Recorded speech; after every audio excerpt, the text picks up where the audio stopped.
noite, queridas amigas, amigos, pessoal querido aqui de Bento Gonçalves, de Porto Alegre. É um prazer retornarmos aqui a Torres e a esta Casa Espírita. Meus queridos, nesta noite nós vamos conversar um pouco sobre a personalidade de Paulo de Tarso. Paulo de Tarso é referido por Lucas em Atos dos Apóstolos como vaso escolhido. Então Jesus depositou em Paulo de Tarso uma missão, uma tarefa ímpar, que foi nada mais, nada menos do que a tarefa de divulgar o cristianismo primitivo para além daqueles limites pequenos, estreitos, limitados da Palestina daquela época.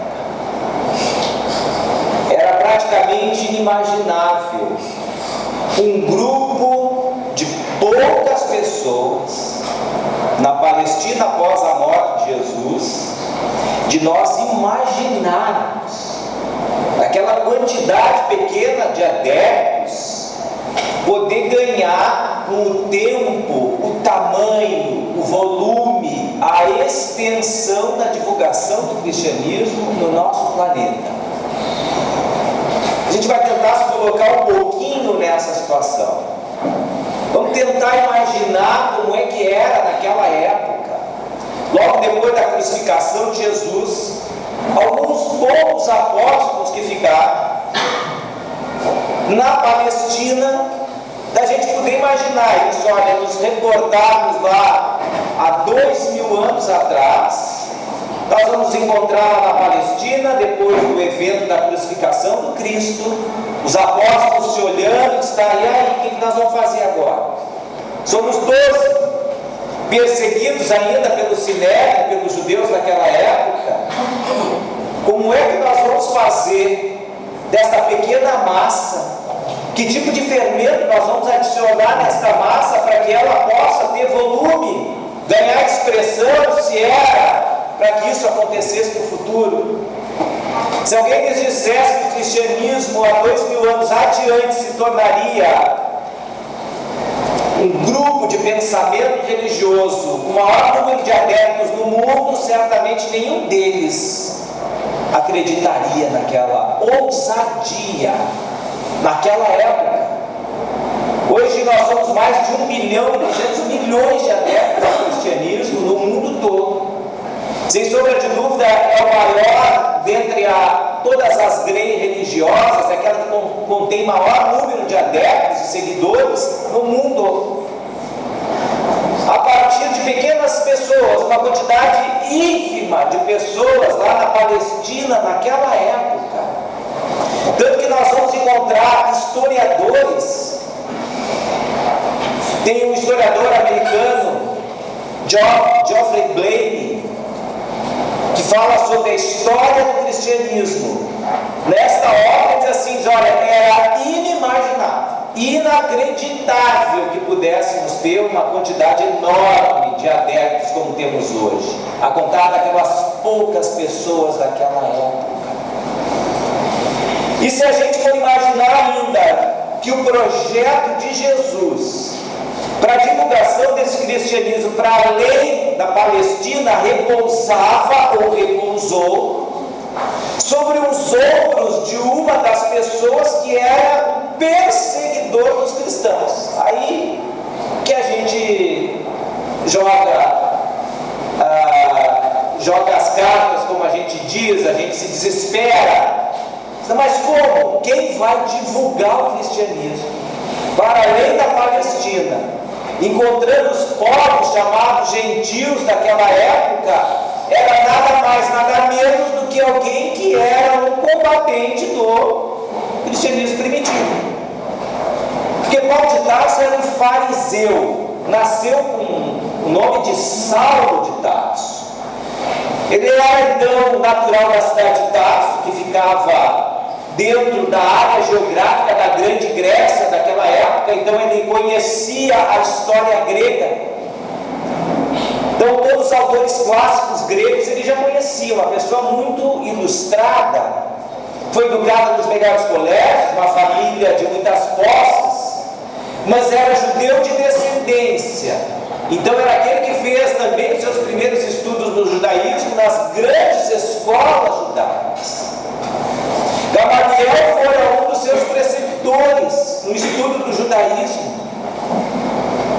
Então era uma pessoa que tinha um futuro muito grande na estrutura da religião judaica. Ele já ocupava por volta de 30 anos de idade com grandes postos no Sinédrio. O Sinédrio era um grande tribunal dos judeus, que tratava das questões religiosas e das questões civis também do povo judaico. Todas as grandes questões eram dissolvidas no Sinédrio por 72 juízes que representavam as 12 tribos de Israel. Nesse Sinédrio, então, é que eram, como nos dias de hoje, nós temos o Supremo Tribunal Federal, que é o órgão máximo dentro da nossa estrutura judiciária no Brasil, que resolve todas as questões em conflitos com a lei maior que é a Constituição. Lá, na época judaica, daquela história judaica, era o Sinédrio, o Supremo Tribunal Federal deles, que debatia todas as questões da Torá e da tradição judaica. Eram esses 72 juízes do Sinédrio é que dava a orientação última sobre as questões de natureza civil e religiosa do povo judaico.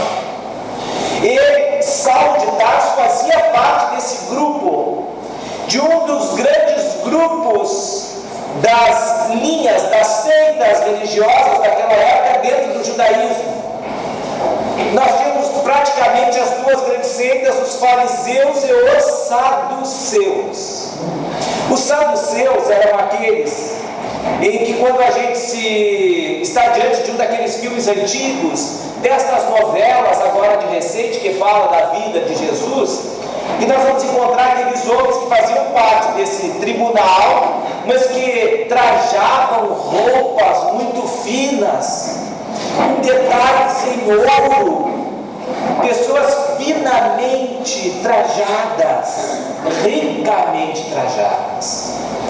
O Sinédrio era os postos-chave dominados por esses saduceus, que vinham de uma linhagem de pessoas de muitas posses dentro do judaísmo, mas também fazia parte de um grande número de posições do Sinédrio, os fariseus, que eram aqueles que tinham, por assim dizer, um contato mais próximo com o povo, mas tanto uns quanto outros tinham uma visão muito limitada da Torá.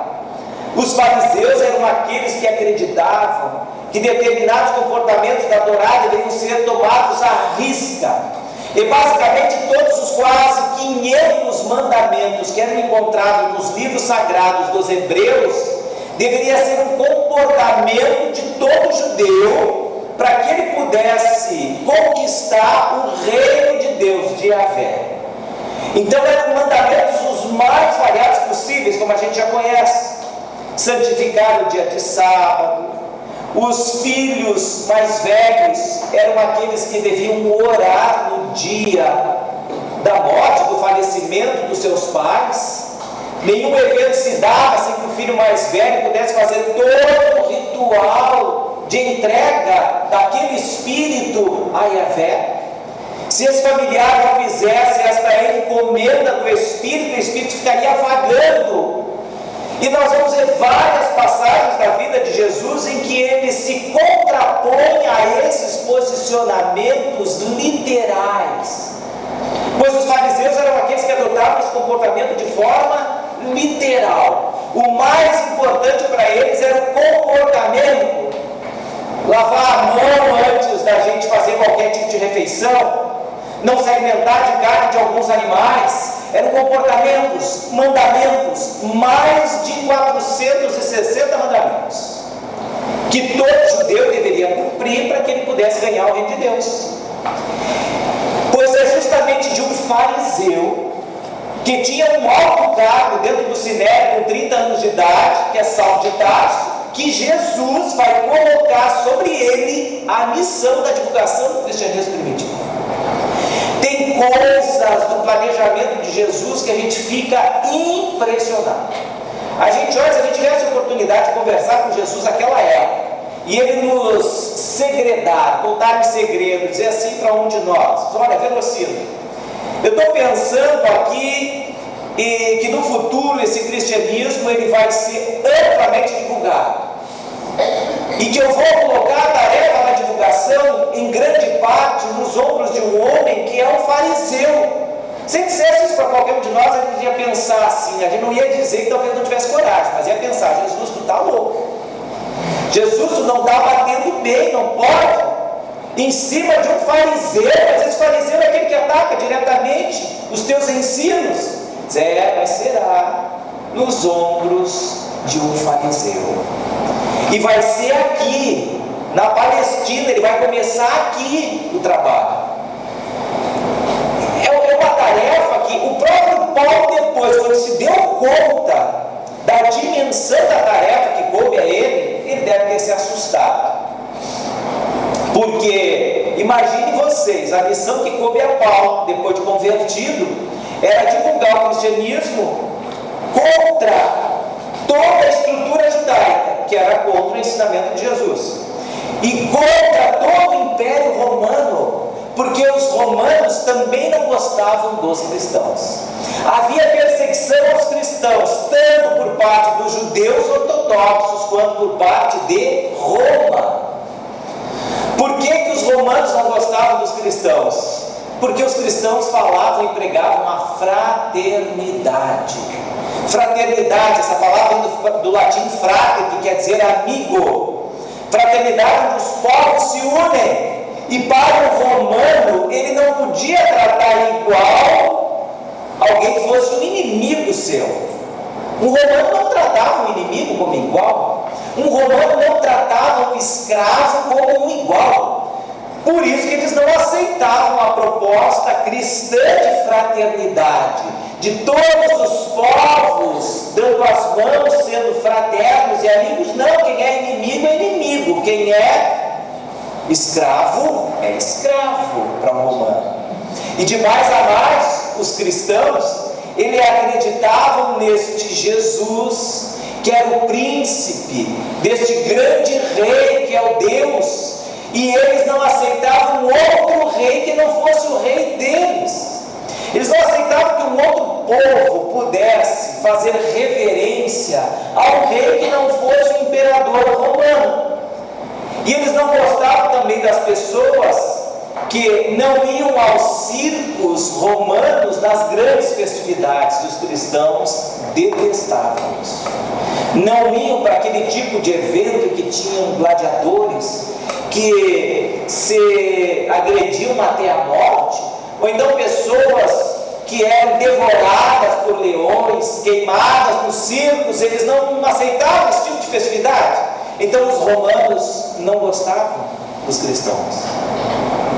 Então vocês imaginem agora Jesus e Saulo, sabendo disso tudo, Jesus chegar e dizer para ele: olha, Saulo, eu confio em ti esta tarefa.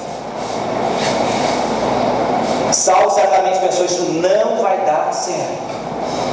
Tudo bem, Jesus está pedindo, a gente vai fazer, mas não vai dar certo.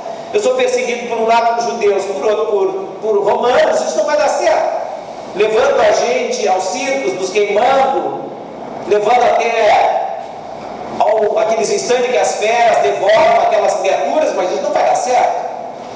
É como se talvez alguém viesse nos convidar hoje para uma tarefa, um comércio, e dizer assim: olha, Velocino, eu vou abrir para ti a oportunidade de vender pranchas de surf. A gente olha assim: opa, prancha de surf, isso é um bom negócio, nessa época do ano vou ganhar dinheiro. Só que a pessoa diz assim: tu vai vender prancha de surf no interior, no sertão nordestino. Aí diz: opa, aí deu problema. Vender prancha no sertão nordestino, mas tenha fé, vai ter muita água lá. Agora não tem, mas vai ter. E com outra ainda. Vai e já te prepara, porque vai acontecer. Diz: olha, a gente vai te ensinar, tá louco, mas não é possível isso. imaginem, era praticamente isso que Jesus estava pedindo a Saulo de Tarso naquela época. Vai pregar o cristianismo, vai dar certo. Mas, senhores, não vai dar certo. Você perseguido por cristãos, por romanos, por judeus, não vai dar certo. Não, confia em mim que dá certo.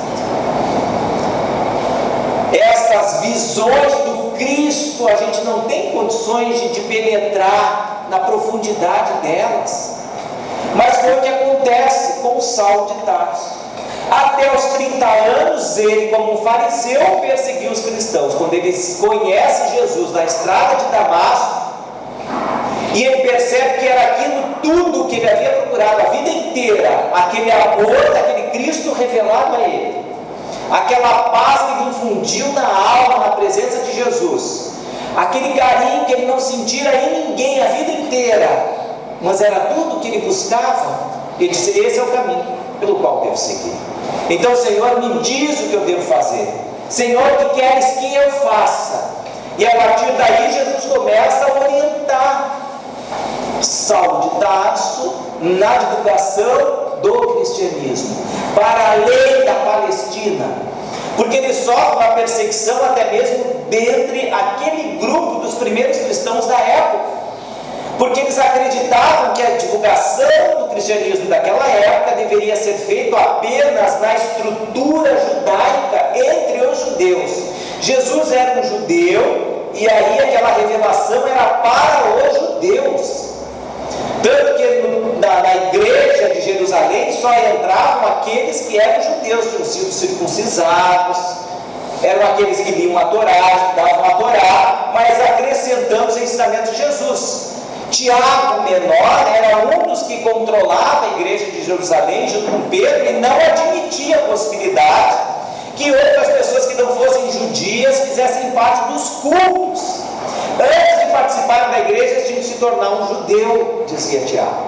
E Paulo tenta vencer toda essa resistência, para obter o aval de Pedro e daqueles primeiros apóstolos daquela época, para divulgar o cristianismo fora dos limites da Palestina. E aí Paulo, nesses últimos 30 anos da vida dele, até os 30 primeiros, fariseu, depois convertido até os 60 anos, ele divulgou o cristianismo quando pôde. Fez 3 grandes viagens, passou por mais de 50 cidades nessas 3 grandes viagens para divulgar o cristianismo, fundando igrejas, células do cristianismo naquela época em todos os lugares por onde passou.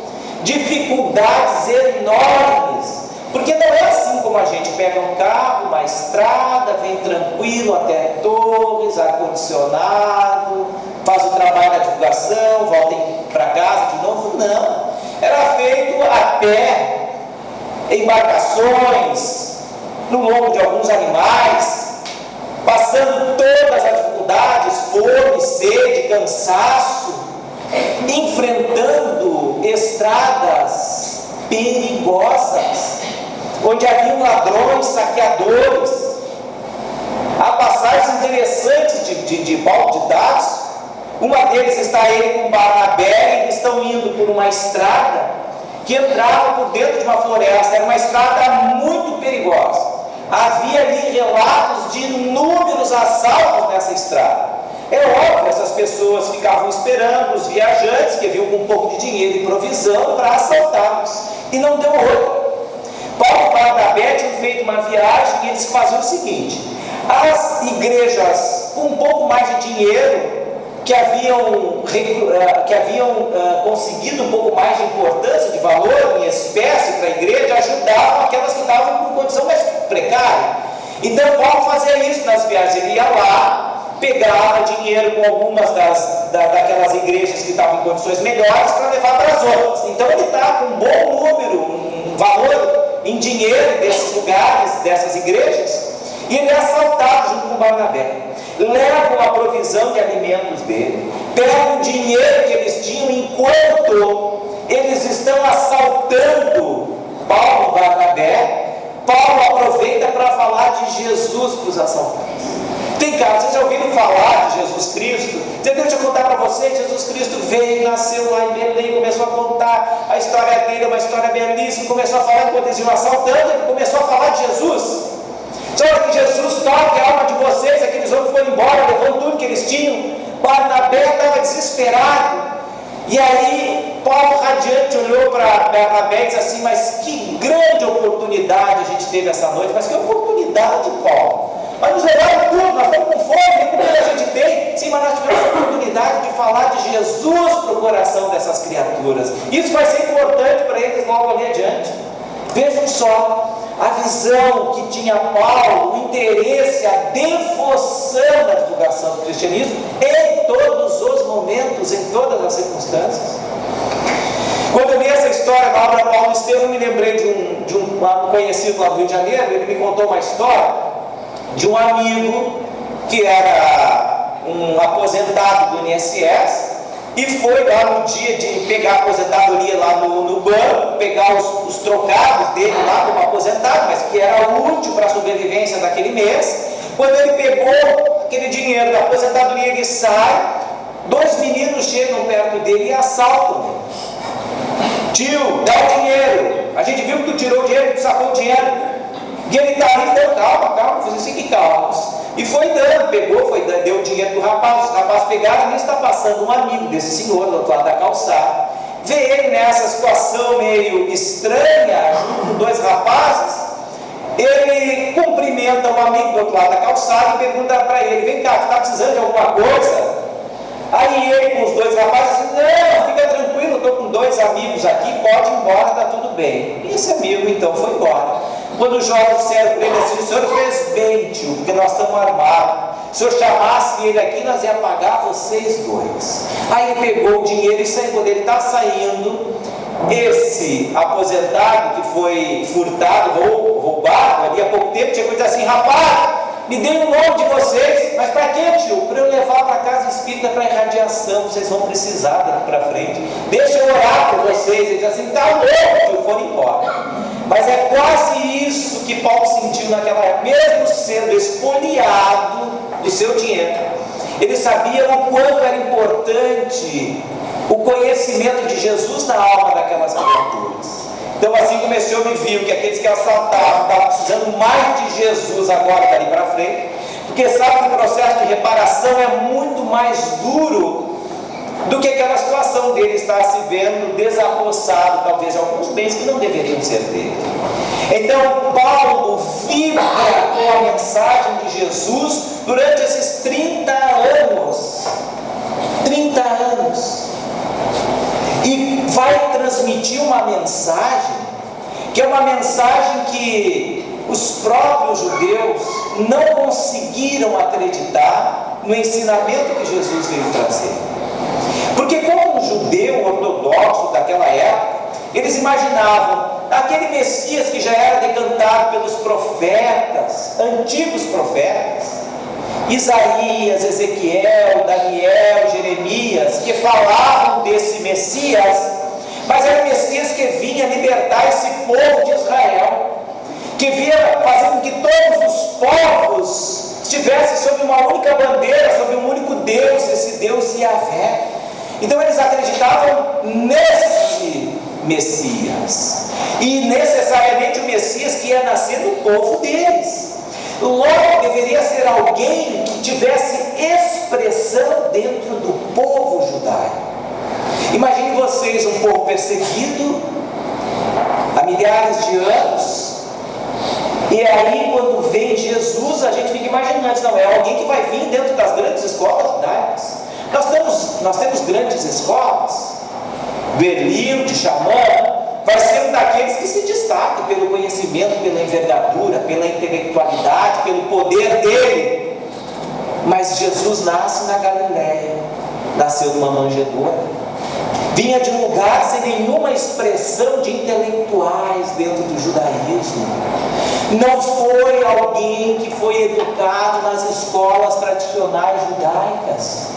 Ele preferiu ficar ao lado da mãe e do pai dele, no ofício simples de carpinteiro, até chegar o momento da sua grande divulgação do Evangelho. Então os judeus daquela época estavam olhando para um lado: olha, o Messias deve nascer aqui, dentro do nosso povo, ser alguém expressivo dentro das nossas próprias escolas. Daqui a pouco começa a surgir alguém aqui, fora dessa visão que eu estou esperando. vão acreditar? Porque essa pessoa começou também a derrubar muitos dos dogmas dos judeus daquela época.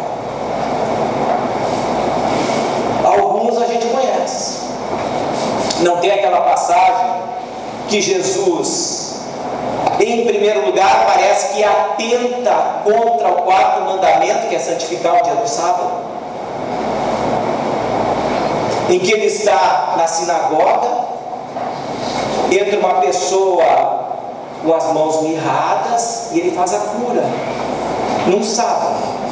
Mas o interessante é que essa história começa uma semana antes e que está narrado no Evangelho. Jesus está passando com os apóstolos a uma cidade que ficava perto do percurso deles. Tinham ainda mais 6, 7 horas de viagem. Era praticamente próximo ao meio-dia. Os apóstolos estavam com fome, caminhando ao longo do tempo, mas sem nenhuma provisão, sem nenhum alimento. E aí eles vão passando por um trigal maduro, um campo de trigal maduro. E aí eles olham aquelas espigas com fome. A vontade que eles tinham de colher aquelas espigas e começar a comer, servir de alimento para eles, porque tinham mais 6, 7 horas de caminhada. O que acontece então? Pedro vai até esta plantação, colhe um pouco desse trigo e passa para Tiago, para João, e eles olham para Jesus para ver se Jesus dava um consentimento para eles comerem e colherem no sábado, porque o problema era isso, é colher no sábado. O sábado era um dia sagrado para os judeus, não podia fazer nenhuma atividade, muito menos a colheita. Quem vem de família católica deve lembrar como era e é hoje reverenciado, santificado a Sexta-feira Santa. Não é assim? Na Sexta-feira Santa a gente não pode fazer absolutamente nada em casa. A gente pode lavar a casa numa Sexta-feira Santa? Não. Nós podemos dar uma festa numa Sexta-feira Santa? Nem pensar. Então não se pode fazer nada, não se pode gritar, tem música alta. As crianças devem detestar a Sexta-feira Santa para os católicos, né? Porque não pode correr, não pode gritar, não pode fazer nada, no silêncio. O sábado para o judeu era mais ou menos assim, não podia fazer nada, não podia trabalhar, não podia colher, porque era o dia de santificar o Criador do universo. Então eles estão passando sábado numa plantação, e naquela ocasião havia um certo costume entre os judeus, que nos limites das plantações, o Senhor não colhia.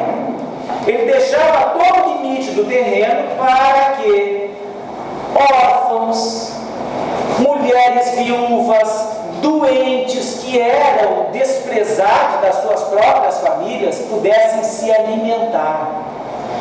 Também eles não podiam juntar nenhum alimento que caísse das mãos deles, dos judeus, porque aquele alimento que caiu é de um desses pobres. Então nada eles não colhiam daquilo que fazia limite das suas propriedades, nem daquilo que lhes caía na mão, porque era para os pobres, as viúvas teriam que comer.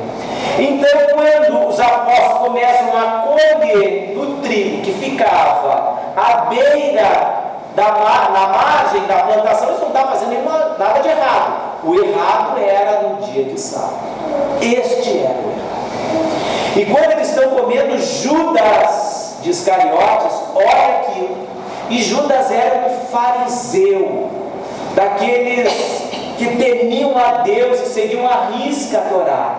Jamais os apóstolos poderiam colher o fruto do trigo naquele sábado. E Judas olhou aquilo e aquilo não desceu por ele, ele ficou contrariado.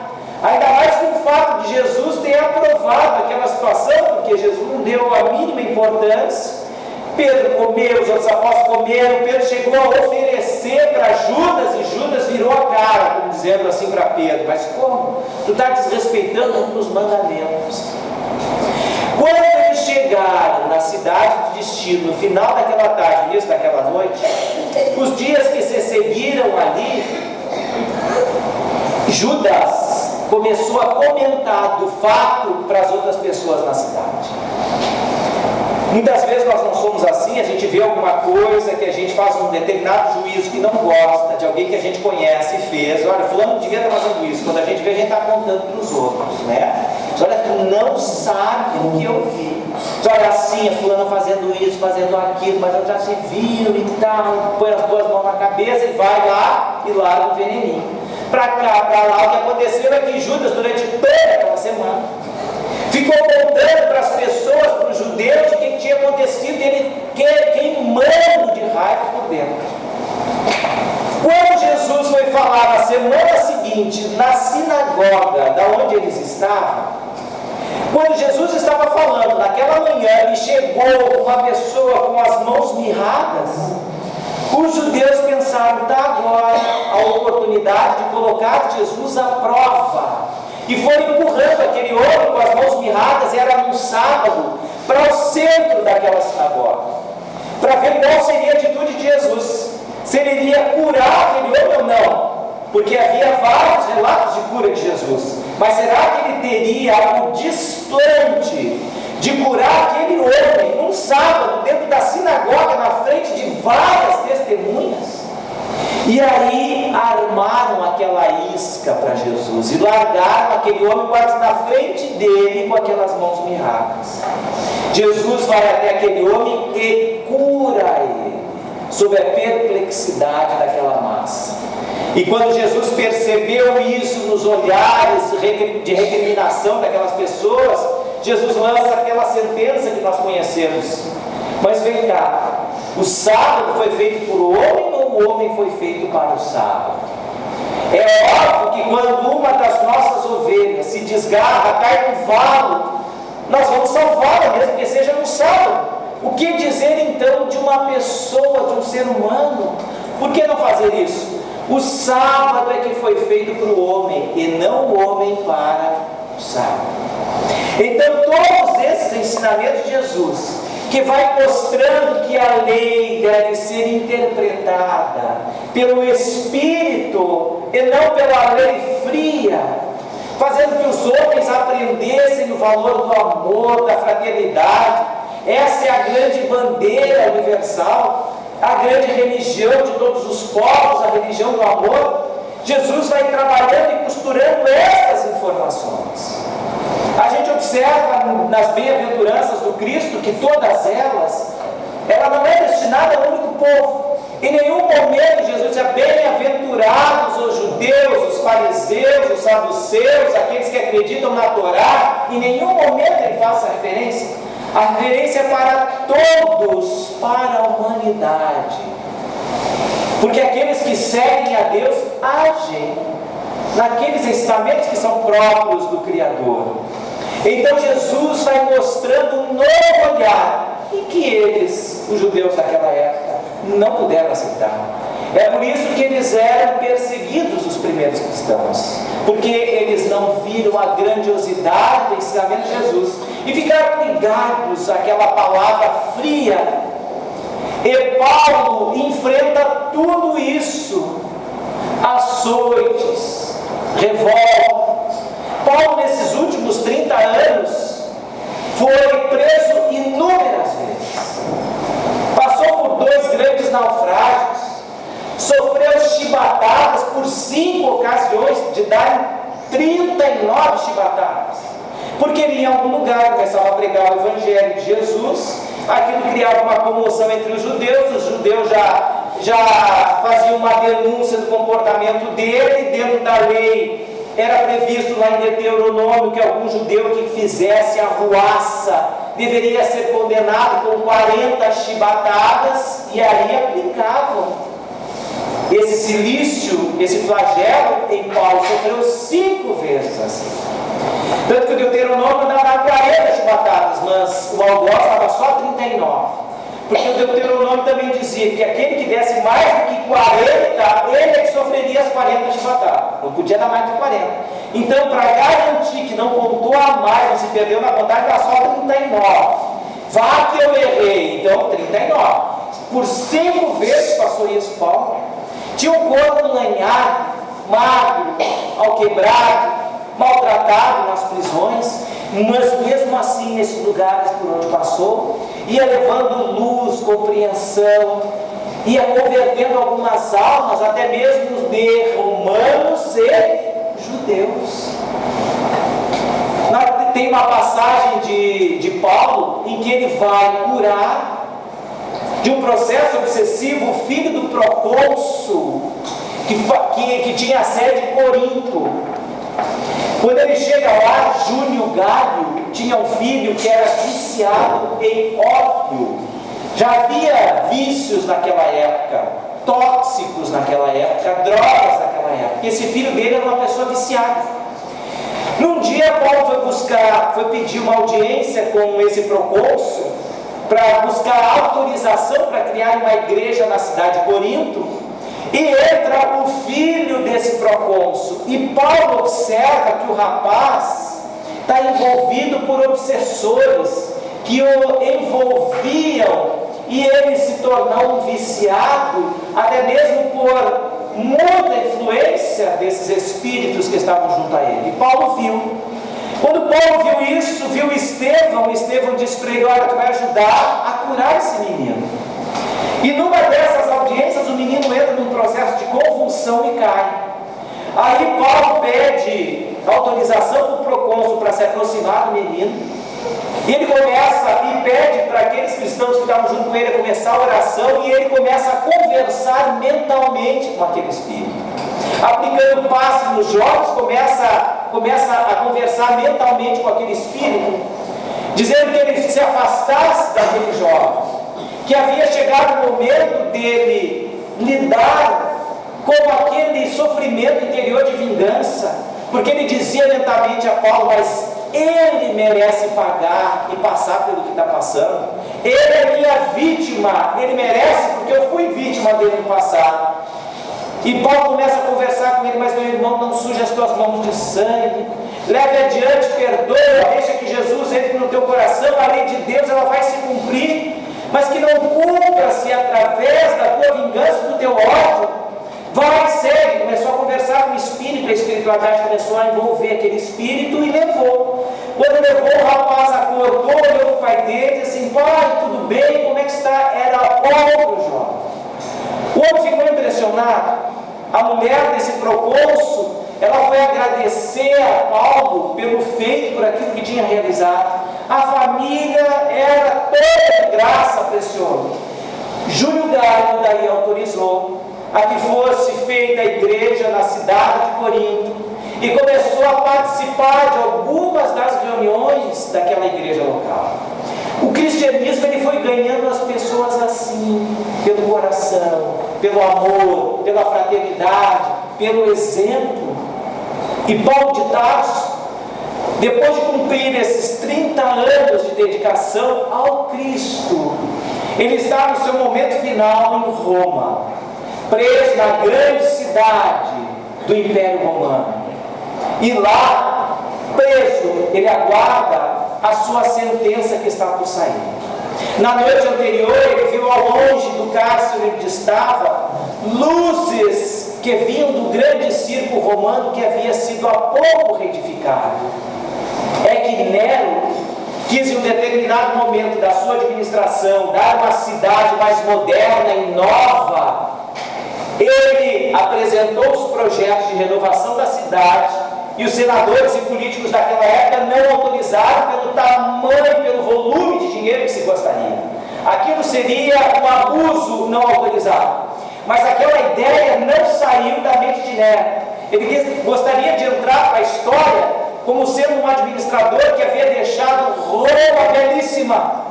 E o que ele faz? Ele manda incendiar a cidade de forma sorrateira, escusa, para que depois desse grande incêndio ele pudesse reconstruir a cidade como ele queria. E depois de reconstruir essa cidade, o grande circo de Roma foi inaugurado em sua noite principal com a morte de centenas de cristãos. Quando fizeram aquela fogueira imensa, Paulo de Tarso no cárcere, viu aquela luz que se desprendia dos focos daquelas fogueiras que queimavam corpos, e ele lamentou pelo sofrimento daqueles cristãos. Orou, sabia da dificuldade. A vontade dele é que, como servidor do Cristo, pudesse ele estar lá, junto com aquela centena de outros irmãos. Mas o destino reservou um final diferente para ele. Na manhã seguinte, 6 soldados, armados de espada, homens fortes, opulentos, criminosos, covardes, avançaram para aquele sexagenário, frágil, de poucos cabelos, todos eles brancos, o corpo todo marcado por cicatrizes, mal conseguia caminhar por conta própria. Aqueles homens fortes, covardes, amarram Paulo e levam ele até o lugar da execução. Logo depois dos cemitérios que ficavam na Via Ápia, pararam aquela carruagem, desceram aquele prisioneiro, e o chefe daqueles soldados disse assim para ele: tu estás vivendo teus últimos minutos, porque eu venho cumprir a sentença de César para a tua execução. Paulo olha para ele, destemido, e diz assim: não penses tu que acabarás com a minha vida pela lâmina da tua espada, porque o máximo que esta arma pode fazer é acabar no meu corpo, jamais com o meu espírito. Eu volto ao encontro do meu Senhor, porém, aquele mesmo Senhor que um dia tomará contas de ti e de Nero, de todas as infâmias que vocês têm cometido. Aquele homem tremeu diante da coragem daquele franzino velho de 60 anos de idade. O chefe daqueles soldados adiantou-se, porque viu que os outros ficaram imóveis diante da coragem daquele homem. Pediu que Paulo desse 20 passos à frente, colocasse a cabeça sobre um cepo, e ele levantou a espada. Mas antes de baixar a espada para executar o golpe final, ele tremia. E Saulo percebeu isso e disse para ele: não tremas, meu irmão, cumpre com aquilo que tu viestes executar. Tenha certeza de que eu me redimo nesta hora, mas tu responderás e voltará à convivência do covil daqueles outros seres covardes que fazem parte de toda esta trama. Cumpra com a tua missão. E ele baixou a espada, separou a cabeça de Paulo do restante do corpo, e aquele trabalhador do Cristo em timorato começa a acordar agora na espiritualidade. Na obra, Paulo Estevão vai contando esse momento que o espírito de Paulo se desprende do corpo. Em razão daquele golpe, ele ainda está sem poder enxergar no mundo espiritual, mas ele sente que, na medida que os minutos vão passando, ele vai se sentindo mais forte, consegue levantar. Ele sente que algumas mãos o tocam e levam para algum lugar para que ele pudesse se refazer. Sente uma árvore próxima, recosta-se a ela e começa a orar. Daqui a pouco ele pensa assim: mas em momento algum um trabalhador do Cristo pode se dar ao luxo de ficar sentado, mesmo sem poder enxergar. Jesus me reserva para que alguma coisa eu continue fazendo. Ele se levanta. Quando ele se levanta, ele ouve a voz de alguém chegando perto dele e diz assim: Paulo, tudo bem, Paulo? Ele lembra daquela voz. Aquela pessoa fala de novo: Paulo, é tu?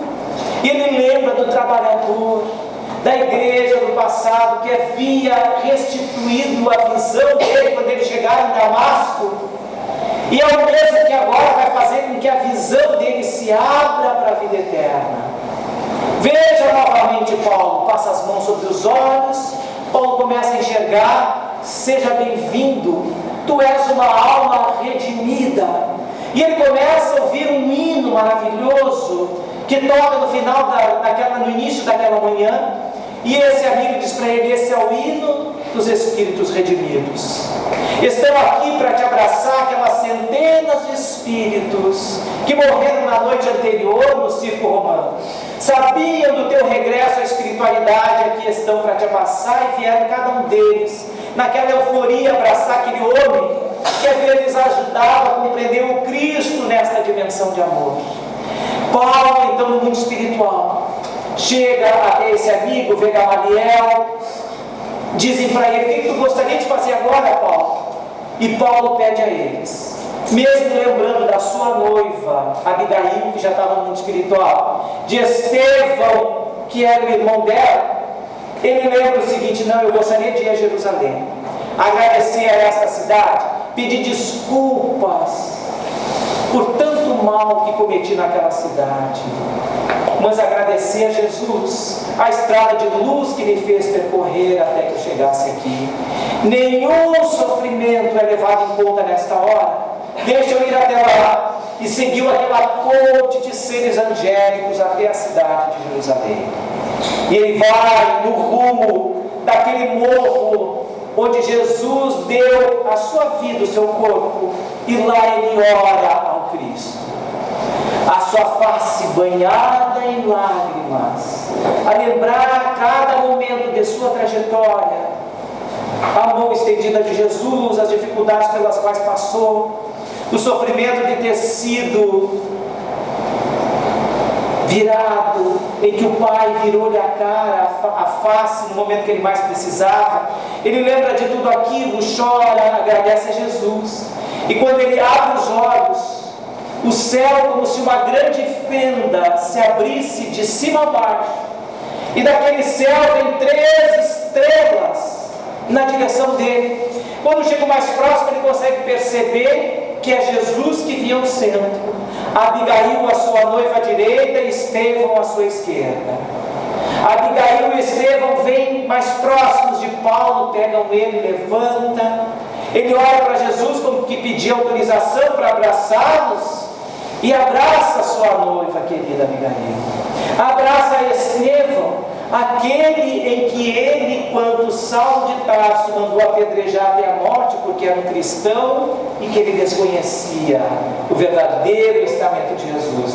Os 3 abraçados, Jesus chega até ele, envolve ele e diz assim: vem, Paulo, vem ao reino de meu Pai, que quer que vítima e algozes estejam sempre abraçados sob uma mesma bandeira e partem estas almas para o infinito.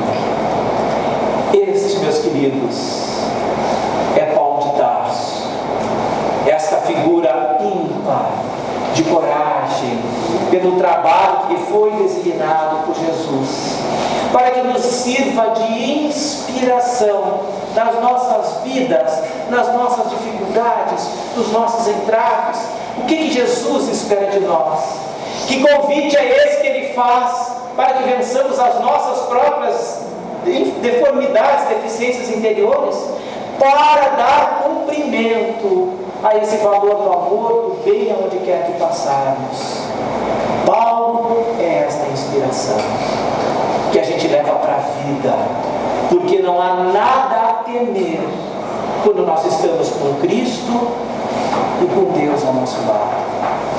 Para terminar, eu lembro aqui a pequena estrofe da poesia de Fernando Pessoa: e eu vou, e a luz do gládio erguido dá em minha face calma, cheio de Deus, não temo o que virá, pois venha o que vier, nunca será maior do que minha alma.